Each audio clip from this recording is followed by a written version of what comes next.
In our previous video, I described the need for a survey process and the range of information that needed to be collected.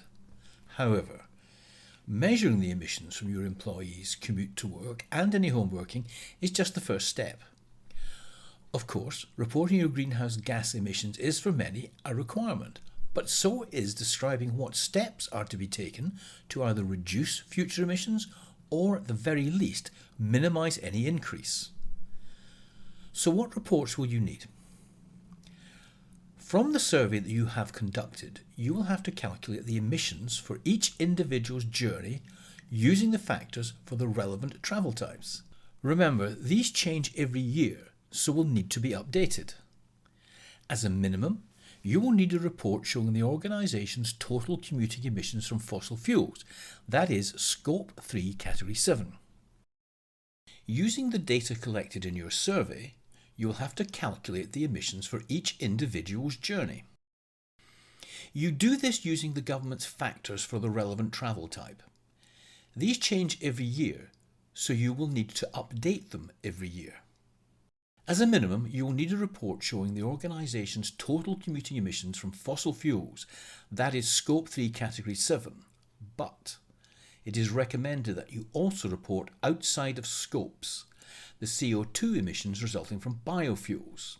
Most energy sources have a biofuel element, and these emissions must be reported separately, so this report should include the emissions from Scope 3 Category 7 and outside of scopes, for both commuting and home working. As it is unlikely that everyone in your organisation will complete the survey, you will need to upscale the recorded emissions to give you an estimated figure for the total number of staff. This must be based on the breakdown of the different modes of commuting and not just the overall figure. For pure statutory and most contractual purposes, this report is fine. However, to allow you to make sensible decisions on how to reduce emissions, a more detailed report is needed. If you have multiple locations, you will need the emissions split by these locations. You will need a breakdown of travel types, both for the organisation as a whole and again by each location. These examples are taken from GHGI Commuting, our secure cloud-based solution offering mobile access with a simple interface. It provides a survey tool, the calculation engine, which we keep updated with the latest emissions factors, and a range of essential and supplementary reports. This breakdown allows you to see not only the emissions from the different modes of travel, but the number of staff using each of the travel type options. You may find that there is a different emphasis on the modes of travel in different locations. Only a report with this level of detail can allow you to make informed decisions about what actions to take. So what can you do? Your aim should be to reduce the emissions from commuting, and what you do will depend on the location of each of your workplaces and how the majority of your employees commute to work. If your locations are in a major city and the majority travel to work on public transport, your options are limited. Light rail, tram, and the London Underground are some of the best transport options. Cycling is often suggested, backed by the installation of secure cycle sheds, showering and changing facilities, and sometimes cycle to work loans. But distance is an issue, as is safety. Before pushing cycling, you will need to research both the likely uptake and the practicality of installing the infrastructure. Homeworking has become popular amongst employees, but if your offices are in a big city, and most people commute by public transport, home working is unlikely to reduce your emissions.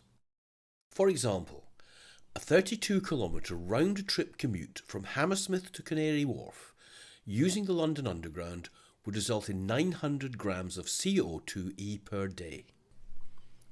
Whereas, across a year, the average daily emissions from home working would be 2.67 kilograms, nearly 3 times as much.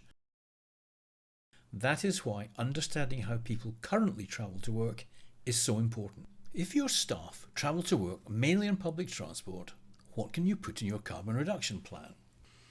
Honestly, not much. If your staff are in the habit of taking a short bus journey for the last stage of their commute, you could encourage them to walk that last segment, at least in summer. It's not much, but it's something, and it's good for their fitness.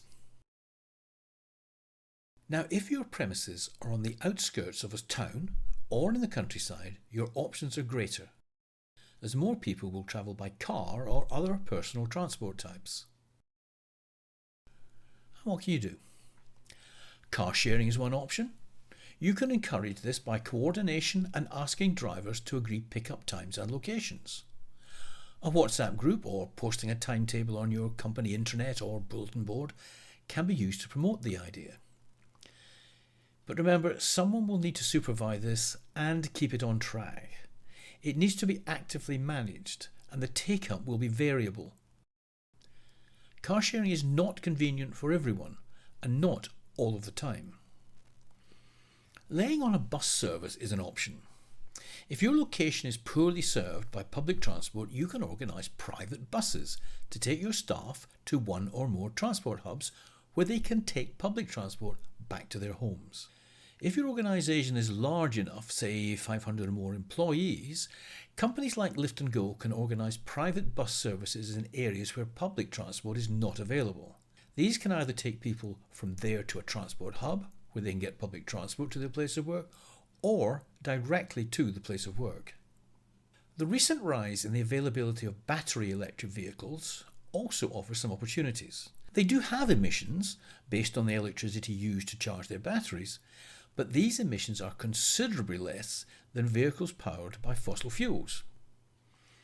If you have the ability, you could install a couple of 7 kilowatt EV chargers to encourage your employees to switch from fossil fuel vehicles. You could even go further and offer to install additional chargers as the number of employees moving to battery EVs increases.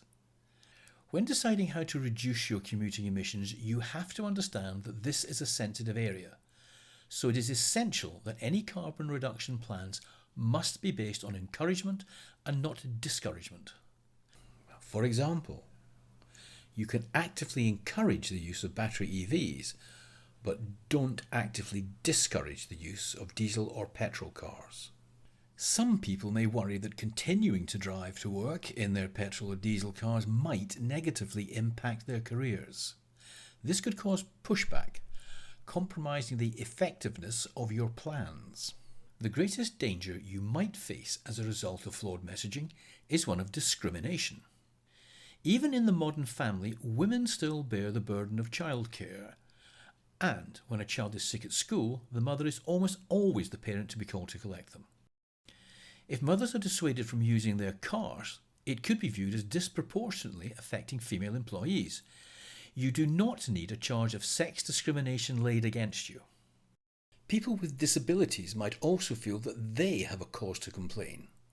Take care. I hope that this has been helpful.